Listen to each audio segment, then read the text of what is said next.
Saudara-saudara terkasih dalam Yesus Kristus, kembali lagi dalam katekesi singkat tentang Maria.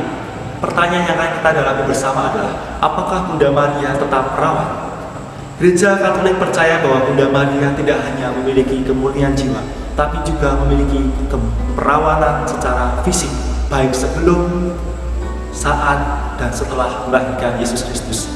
Berkaitan dengan sebelum melahirkan, kitab suci mengatakan bahwa Maria mengandung dari Roh Kudus. Artinya, Tuhan Yesus Kristus menjadi manusia dalam rahim Bunda Maria tanpa keterlibatan benih dari laki-laki. Yesus Kristus lahir dari seorang perawan, yakni Maria. Sedangkan berkaitan dengan saat dan setelah melahirkan Yesus Kristus, gereja tetap meyakini bahwa Bunda Maria tetap perawan.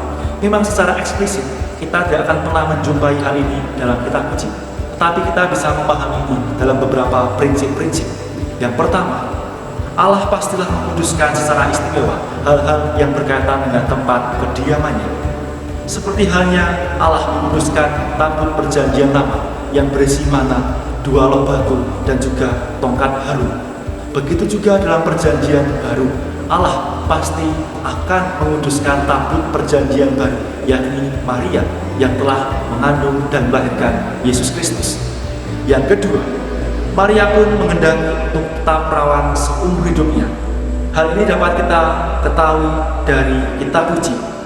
Ketika Maria menerima kabar gembira dari malaikat Tuhan, Maria mengungkapkan ini kepada malaikat.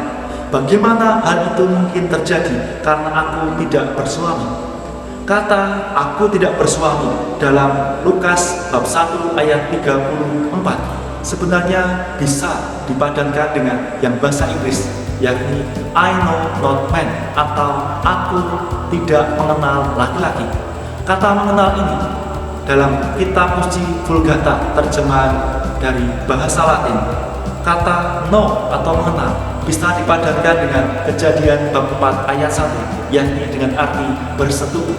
Maka dari itu, kata aku tidak mengenal laki-laki bisa diartikan bahwa aku tidak bersetubuh dengan laki-laki.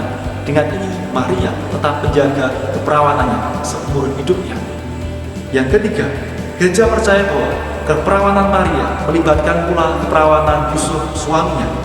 Yusuf adalah orang yang tulus hati, orang yang takut akan Allah.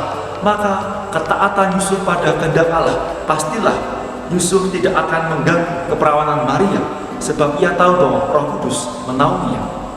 Yang keempat, keperawanannya sebagai tanda keseluruhan dan kemurnian imannya. Kita tahu betapa ketaatan Maria tampak dari kesediaannya menerima kabar sukacita dari malaikat Gabriel. Dan bukan hanya menerima saja, tetapi Maria sedia mentaati kehendak Allah dengan tetap menjaga kemurnian jiwanya. Dan yang terakhir, kelima, ketidakberdoasaan Maria tidaklah menyebabkan sakit bersalin. Sebab kita ketahui dari Kejadian bab 3 ayat 16 bahwa sebab sakit melahirkan itu adalah konsekuensi dari dosa asal. Sedangkan Yesus dan Maria tidak berdosa, maka Maria pun tidak akan pernah merasakan sakitnya melahirkan atau sakit bersalin.